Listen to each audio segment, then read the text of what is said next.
आप लास्ट में कोई मैसेज देना चाहें, कोई पैगाम, कोई जंग का पैगाम या अमन का पैगाम? मैं एक पैगाम देना चाहता हूँ, ये जान किसी की काम की नहीं है। जिसमें ईमान ना रहा, रसूलुल्लाह सल्लल्लाहु अलैहि वसल्लम की इज्जत ना रही, ये जान का कोई फायदा नहीं।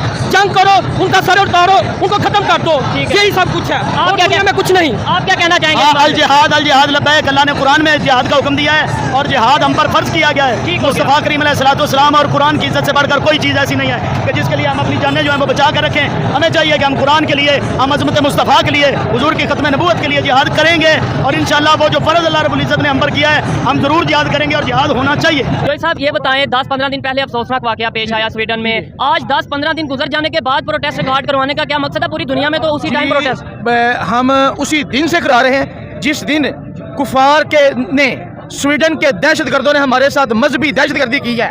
ठीक है, उसी दिन से हम कर रहे हैं, ईद वाले दिन से। और ये जब भी हो, चाहे वो सद्दाम हुसैन की फांसी हो, चाहे इस तरह ये हमारे जो मजहबी खास अयाम होते हैं, इनकी गंदी सोच का ये अक्कासी है कि ईद वाले दिन मस्जिद के सामने ये किया है। अच्छा, मुझे ये बताएं, तुर्की एम्बेसी के सामने ये किया गया, मुझे ये बताएं, ऐसे वाक़यात आए दिन देखने को मिलते हैं, वजह क्या है? क्या मुसलमानों के जज्बात के साथ खेला जाता है, कोई साजिश है, या कहीं किसी एक्शन का रिएक्शन दिया जाता है? देखें जी, वो इस तरह की हरकतें करके हमारे मुसलमानों के ईमान को टेस्ट लगा रहे हैं कि क्या अभी इनमें सलाहुद्दीन अय्यूबी, महमूद गजनवी, मोहम्मद बिन कासिम का खून है कि नहीं है? अभी ये जो वाक़या पेश है स्वीडन का, मुझे ये बताएं, हमारी जो इकॉनमी है, हमारी जो इस टाइम पाकिस्तान की सिचुएशन है, इस तरह के कंट्री, पाकिस्तान जैसे कंट्री में जब प्रोटेस्ट किया जा रहा है, इंटरनेशनल लेवल पे क्या फर्क पड़ेगा? स्वीडन को क्या फर्क पड़ेगा? फ्रांस को क्या फर्क पड़ेगा हमारे रोड पे आने से? पाकिस्तान हमारा एग्री बेस्ड मुल्क है, यहाँ 5 दरिया है, यहाँ दुनिया का हर मौसम है, पहाड़ है और हर चीज हमारे पास वसाइल मौजूद हैं। ईमान की हमें चाहिए कि हम मिडल ईस्ट, यूरोपियन यूनियन पर और जो है IMF उसके पर मुंह पर भी नहीं थूकते। ठीक है, लेकिन हमने, आपने बोला एग्रीकल्चर कंट्री है, हम गंदम फिर भी एक्सपोर्ट करते नजर आते हैं, वीट एक्सपोर्ट करते नजर आते हैं। ये बताएं, OIC किस लिए बनाई गई है? OIC मिल के OIC जो बनाई है, इंटरनेशनल इस्लामिक काउंसिल, इंशाअल्लाह ताला ये OIC तब काम करेगी जब OIC में पाकिस्तान की क़यादत किबला साद हुसैन रिजवी करेंगे। तब आपको पता चलेगा कि OIC काम कर रही है, कि काम कर, इस्लामी इंटरनेशनल काउंसिल काम कर रही है कि नहीं कर रही है। अभी तक कोई काम करती नजर ऐसा नहीं आ रही। नहीं जी, बिल्कुल मफलूज है। अगर इतने ममालिक है, अगर ऐसी हमारा 7 कंट्रीज हैं, 57 का अगर एक बयानिया होता तो उन कुत्तों को, यूरोप के कुत्तों को ये जरूरत न होती कि हमारे मजहबी रसूमात के साथ, हमारी किताब के साथ ये करते। ठीक हो गया, बहुत अच्छी हूँ। आप कैसे हैं? अल्हम्दुलिल्लाह, मैं भी ठीक। आपने टॉपिक सुना होगा जिस पे हम बात करने वाले हैं, तो मुझे बताइएगा कि आपके प्राइम मिनिस्टर नरेंद्र मोदी साहब जा रहे हैं फ्रांस के विजिट पे, इससे पहले US का, फिर उससे पहले इटली का, इस तरीके से बड़े बड़े जो स्टेट्स हैं उनका विजिट कर रहे हैं। क्या डिफरेंस क्या समझते हैं पाकिस्तान के प्राइम मिनिस्टर के विजिट और इंडिया के प्राइम मिनिस्टर के विजिट में? पर आपने एक बात अभी कही थी इंट्रोडक्शन जब आप कर रहे थे कि ट्रोल हो रहे हैं आपके पाकिस्तान के प्राइम मिनिस्टर। ट्रोल नहीं हो रहे हैं, उन्होंने बहुत घटिया बदतमीजी वाली हरकत की ही थी। इसमें ट्रोल होने की क्या बात है? बहुत घटिया हरकत किया था उन्होंने। एक महिला के हाथ से छाता छीन लेना, फिर उसको भीगता हुआ छोड़ देना और फिर वो छाता लेकर के चले जाना। वो महिला बेचारी पीछे पीछे दौड़ रही थी। भैया, औकात नहीं है पाकिस्तान के प्रधानमंत्री की कि अपने साथ कुछ गार्ड्स और बॉडीगार्ड्स लेकर के जाएं तो दूसरे देश की महिलाओं को भी वैसे ही अत्याचार करेंगे जैसे अपने देश की महिलाओं को वो करते हैं डिप्राइव। जैसे अपने देश की महिलाओं को एम्पावर करने का कभी भी पाकिस्तान ने नहीं सोचा। अपने देश की महिलाओं को पढ़ाने का, शिक्षित करने का पाकिस्तान ने कभी भी नहीं सोचा। अपने देश की महिलाओं के को वोकल होना, उनको एडुकेट करना, उनको एम्पावर करने की बात जैसे पाकिस्तान के प्रधानमंत्रियों ने या वहां की सरकार ने कभी नहीं सोचा। तो क्या सोचे कि वो दूसरे देश में जाकर के भी वो वही बदतमीजियां करेंगे? ये ट्रोल नहीं हुए थे वो, उनको उनकी बेजा हरकत, बदतमीजी हरकत बताई गई कि ये जो हरकत उन्होंने बदतमीजी वाली की है ये नहीं किया जाता है। एक महिला को बहुत सम्मान, मान और आदर दिया जाता है। ठीक है, आपका वो ट्रोल वाला वर्ड का मैंने रिप्लाई किया। नहीं मैम, उसमें पाकिस्तान साइड से कुछ लोगों का, इवन जो शहबाज शरीफ साहब हैं हमारे प्राइम मिनिस्टर, उनकी पार्टी का ये स्टांस रहा है कि अपना काम खुद अपने हाथ से करना चाहते थे PM साहब, जिसकी वजह से उन्होंने सोचा कि मैं वो अम्ब्रेला को पकड़ूं और खुद अपना काम मैं करूं। शायद उन्होंने इस सेंस में वो अम्ब्रेला ली होगी, मतलब हाँ, एक्चुअली में कभी भी उन लोगों ने औरत को तो तरजीह दी नहीं। औरतों को तो पाकिस्तान में मुसलमान इज्जत देते नहीं है, कभी भी औरतों को तो इतना ऊंचा मर्तबा देते नहीं है। इसलिए उन्होंने सोचा कि चलो उसको भीगता हुआ रोड पे छोड़ दो और अम्ब्रेला उससे छीन लो, कोई बात नहीं है। अब जो जहां जैसी अपब्रिंगिंग जिसको मिलेगी वो वैसा ही करेगा ना। थोड़ी ही वो हर कोई हिंदुस्तान के प्रधानमंत्री की तरह थोड़ी हो जाता है कि अपना रेनकोट खुद पहन कर जाएगा। अब आते हैं भारत के प्रधानमंत्री पे, जिनका विजिट होने वाला है फ्रांस पे। देखिए, फ्रांस कभी भी किसी को अपने नेशनल डे पर, सेलिब्रेशन पर, उस रिचुअल्स पर किसी भी फॉरेनर को चीफ गेस्ट बना करके या गेस्ट ऑफ ऑनर बना करके नहीं बुलाता है। ये मात्र मेरे भारत के प्रधानमंत्री हैं, ये मात्र मोदी जी हैं जिनको फ्रांस ने अपने नेशनल डे पर सेलिब्रेशन में, उस नेशनल डे के सेलिब्रेशन में as a guest of honour बुलाया है, एज अ चीफ गेस्ट बुलाया है और सर्वप्रथम रखने की बात कही गई है। हमने जैसे इजिप्ट में देखा, हमने जैसे US में देखा, हमने जैसे वॉशिंगटन में देखा, हमने जैसे पापुआ में देखा, हमने जैसे हिरोशिमा में देखा, हमने जैसे और भी कई, सऊदी अरबिया में देखा, कई देशों देशों में हमने देखा कि भारत के प्रधानमंत्री जी के लिए रेड कारपेट बिछता है 21 तोपों सलामी जैसा सिचुएशन होता है। खुद प्रेसिडेंट और प्राइम मिनिस्टर जो होते हैं देश के, वो उनको रिसीव करने के लिए आते हैं। भारत का झंडा लगी हुई एक गाड़ी आती है, उनको लेकर के जाती है। भारत के प्रधानमंत्री का चेहरा और मोदी जी लिखा हुआ एक बलून और झंडा लहराया जाता है। तो ये सारी चीजें और ये सारे सिनेरियोज, चाहे वो मुस्लिम कंट्री हो, चाहे वो यूएस हो, चाहे वो पापुआ हो, चाहे वो हिरोशिमा हो, चाहे वो कोई भी कंट्री हो, तो वहां यहाँ भी फ्रांस में भी हमको देखने को मिलेगा। और हमें देखिए स्टार्टिंग में ही पता चल गया है कि as a guest of honour बुलाया जा रहा है, चीफ गेस्ट, फ्रांस के नेशनल डे पर चीफ गेस्ट करके बुलाया जा रहा है। अमजद अली चिश्ती साहब, ये नारे लगाए जा रहे हैं, जंग की बात की जा रही है, जिहाद की बात की जा रही है, क्या कहना चाहेंगे? यही कहना चाहूंगा कि ये जो स्वीडन मुल्क है इस पर लानत, बेशुमार लानत, आज हर मुसलमान को निकलना चाहिए इसके लिए। जान भी कुर्बान हमारी, हमारा दिल जान माल औलाद कुर्बान, सब कुछ कुर्बान है, लेकिन ये वाकया 10-15 दिन पहले हुआ और आज हम 10-15 दिन बाद जो है इसका प्रोटेस्ट कर रहे हैं। हम लोग जो है सोए रहते हैं, हम लोग सोए ना रहे तो ये लोगों की जरूरत नहीं होती ये काम करने की। हम लोग सोए रहते हैं, मतलबी लोग हैं हम लोग, यानी मुसलमान मतलबी है, मतलबी लोग हैं ये मुसलमान। अच्छा एक बात और, ये जो तमाम इस्लामिक कंट्री है ये मिलके क्यों नहीं कुछ ऐसा करते? इतनी कंट्री है, अगर ये सारी मिल जाए तो ये कुत्तों का नामो निशान मिट जाए। हमारे पास कोई चीज ही नहीं है, खाली आटम बम ही बम है, वो कैसे आप चला लेंगे? जब आपके पास खाने को नहीं है, पीने को नहीं है, लोग गुर्बत से मारे हैं, कैसे आटम बम आप चला लेंगे? ऐसे ही है। और ये मैं अगर बात करूं, नो डाउट उन्होंने बोला हाजिरी लगवाने हैं, लेकिन मैं बात करूं, मेरी अपनी ओपिनियन है, कोई डिसएग्री भी कर सकता है। प्रैक्टिकली स्वीडन को इसका कोई नुकसान नहीं है, इस प्रोटेस्ट का। उन्हें बिल्कुल कोई नुकसान नहीं है, वो लोग खुश हो रहे हैं, इतने से लोग निकले, इतनी ज्यादा दुनिया में थोड़े से लोग निकले, यानी कि इन्हें इश्तिहाल दिलवा दिया, गुस्सा दिलवा दिया, आपस में लड़ेंगे, झगड़ा करेंगे, फसाद करेंगे गवर्नमेंट के खिलाफ। ये चीज है कि हम बात समझते भी हैं फिर भी प्रोटेस्ट और इस तरह से करते हैं। असल में हमें जो अहल क़यादत है उसकी ज़रूरत है, जो बच्चों को, नौजवान नस्ल को बिल्कुल एक स्ट्रेट फॉरवर्ड जो है ना, जो सीधा रास्ता है उस पे लाएं। नारों की हद तक काम नहीं होगा, जब तक हम प्रैक्टिकली काम नहीं करेंगे हम जीरो हैं। फिर स्वीडन नहीं, हर मुल्क की रोजाना हमारे सरों में जूते मारेगा। लेकिन अब पाकिस्तान को ना मैम जस्ट चीफ गेस्ट के तौर पे बुलाया नहीं जा रहा, साथ ही साथ बहुत मेजर डील्स हैं जो करने जा रहे हैं, जिनका आगे हम डिस्कस करेंगे। लेकिन एक चीज मैं यहाँ पे कहना चाहूंगा, जो कि मैं पाकिस्तान में सुन के पक चुका हूँ कि इंडिया को या इंडिया के प्राइम मिनिस्टर्स को या इंडिया के किसी भी लीडर को रिस्पेक्ट इसलिए दी जाती है कि दुनिया बड़ी मार्केट के साथ, बड़ी आबादी वाले कंट्री के साथ रिलेशन बेहतर करके ट्रेड करना चाहती है, अदरवाइज कोई ऐसा इशू नहीं है। तो आप इसके ऊपर एज ए इंडियन क्या कहेंगे कि आप आबादी आपकी ज्यादा है, मार्केट बड़ी है, तो शायद इस वजह से आपको वैल्यू दी जा रही है?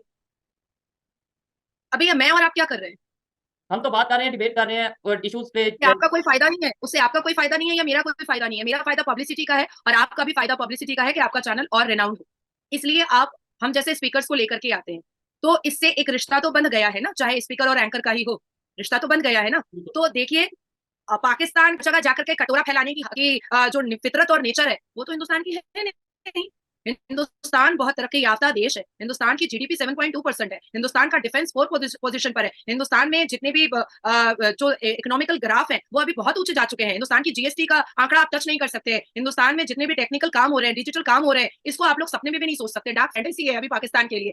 तो हम अगर वहां पर जा रहे हैं, हमारे भारत के प्रधानमंत्री वहां पर जा रहे हैं, तो डेफिनेटली उस मान सम्मान ऑनर के साथ साथ कुछ तो उस देश के इंप्रूवमेंट के बारे में बात होगी, कुछ हमारे देश के इंप्रूवमेंट के बारे में बात होगी, ये तो जाहिर सी बात है। अब इसको मैं और थोड़ा सा रॉ तरीके से बता देती हूँ ताकि पाकिस्तान के व्यूअर्स को अच्छे से समझ में आ जाए।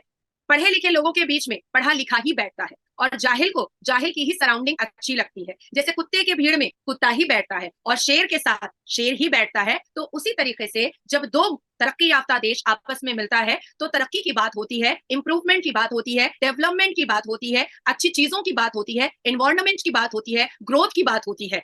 अब आते हैं कि वहां पर जो भी बातें हो रही हैं उसमें दिल्ली और पेरिस को किस तरीके से डिफेंस सिक्योरिटी में स्ट्रॉन्ग किया जाएगा, इस बारे में बात हो रही है।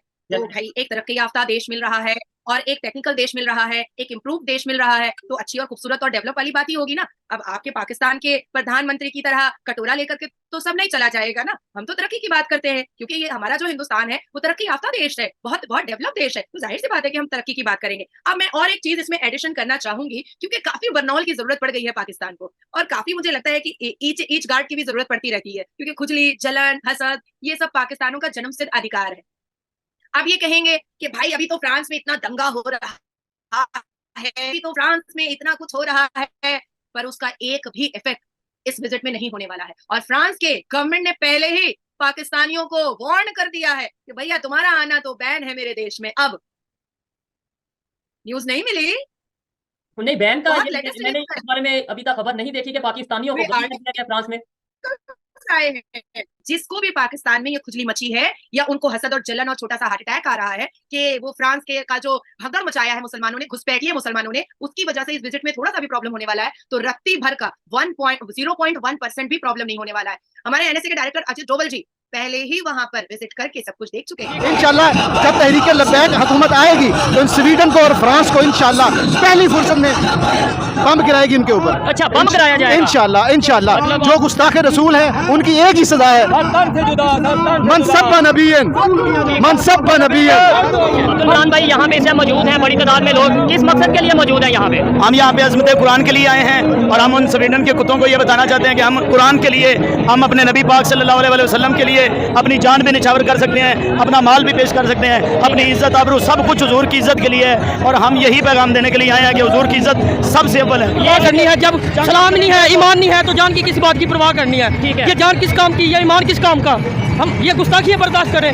हम हमारे माँ बाप ने जन्म देते हुए बताया था कि मरना भी रसूलुल्लाह के नाम से, जीना भी रसूलुल्लाह के नाम से। ठीक हो गया। इसे जान का क्या करना? ठीक है, आप मैं सब्जी का काम करता हूं। सब्जी का काम करते हैं। वैसे यहाँ प्रोटेस्ट में इस टाइम मौजूद हैं। मैं सबसे एक ही सवाल कर रहा हूँ, 10-15 दिन पहले वाकया पेश आया और आज हम प्रोटेस्ट कर रहे हैं 10-15 दिन के बाद, इतनी देर हमारे जज्बात सोए रहे या क्या वजह थी? ये अमीर के दूसरे दिन से प्रोटेस्ट कर रहे हैं पाकिस्तान के मुख्तलिफ शहरों में, मुख्तलिफ इलाकों में। आज जिला गुलामानी के बारे में हाल थी हमारी। ठीक हो गया। अच्छा ये बताएं, ये जो हम प्रोटेस्ट यहाँ पाकिस्तान में, गुजरांवाला में, लाहौर में, इस्लामाबाद में कर रहे हैं, इससे स्वीडन को क्या प्रैक्टिकली फर्क पड़ेगा? जी इंशाल्लाह इससे स्वीडन की मां मर जाएगी इंशाल्लाह, अल्लाह के हुक्म से। नहीं, कैसे प्रैक्टिकली, मतलब अगर ये स्वीडन से लोग देख रहे हो वो क्या कहेंगे? देख रहे हैं, ये हुकूमत वक्त का काम है जवाब देना। बाबा हमारा किबला खादम मतलब फरमा के है, अगर हुकूमत लब्बैक के पास तो 2 मिनट का काम है सिर्फ। अच्छा, 2 मिनट सिर्फ। क्या 2 मिनट में ऐसा किया जाएगा? हमें गोरी छोड़ दिया जाएगा इंशाल्लाह। अगर गोरी सरकार की इज्जत का मुहाफिज नहीं तो गोरी किसी काम का नहीं हमारे। लेकिन आपकी सरकार अटकी हुई है जिन्ना के जमाने से।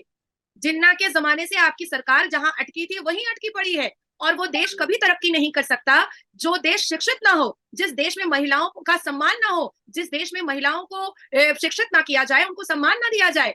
क्यों? देखिए, हर वो मुसलमान, चाहे वो पाकिस्तान का हो, चाहे वो हिंदुस्तान का हो या किसी भी मुस्लिम कंट्रीज का हो, जब तक वो ये ना चाहे कि मुझे इंप्रूव होना है, मुझे शिक्षित होना है, मुझे मेरी भलाई सोचनी है, तब तक वो देश और वो मुसलमान कभी तरक्की की राह पर नहीं चल पाएगा और कभी तरक्की से अट्रैक्ट नहीं हो पाएगा। आप अटके पड़े हैं कि हमने तो भाई 11 साल की बच्ची से निकाह करना है क्योंकि उसका पीरियड्स हो गया है, हमने तो 4 शादी करनी है क्योंकि सुन्ना में है, हमने तो भाई हलाला करना है क्योंकि शरिया में है, हमने तो भाई मदरसा खोलना है क्योंकि मदरसे में दीनी तालीम है। तो भैया दीनी तालीम के साथ साथ एकेडमिक तालीम भी बहुत जरूरी है ना। आज हिंदुस्तान को देख करके मुंह से जो पानी गिर रहा है, क्योंकि हिंदुस्तान के मुसलमान, हिंदू, सिख, ईसाई, पंजाबी, उड़िया सबके सब एकेडमिक क्वालिफिकेशन लेते हैं और उसके साथ साथ अपना जो मजहब है उसको भी मान सम्मान देते हैं। मजहब क्या है? हमारे घर के अंदर आने के बाद पता चलता है कि मैं मुस्लिम हूँ कि मैं हिंदू हूँ, पर जब मैं कोर्ट जाती हूँ, जब मैं पॉलिटिकल मीटिंग में जाती हूँ, जब मैं अवेयरनेस सेमिनार्स में जाती हूँ, जब मैं बच्चों के पास जाती हूँ, तो मैं सिर्फ और सिर्फ एक नारी होती हूँ और नारी सुरक्षा की बात करती हूँ। उस वक्त हिंदू और मुसलमान लाने की जरूरत नहीं होती है, पर ये आपका पाकिस्तान तो समझेगा नहीं ना।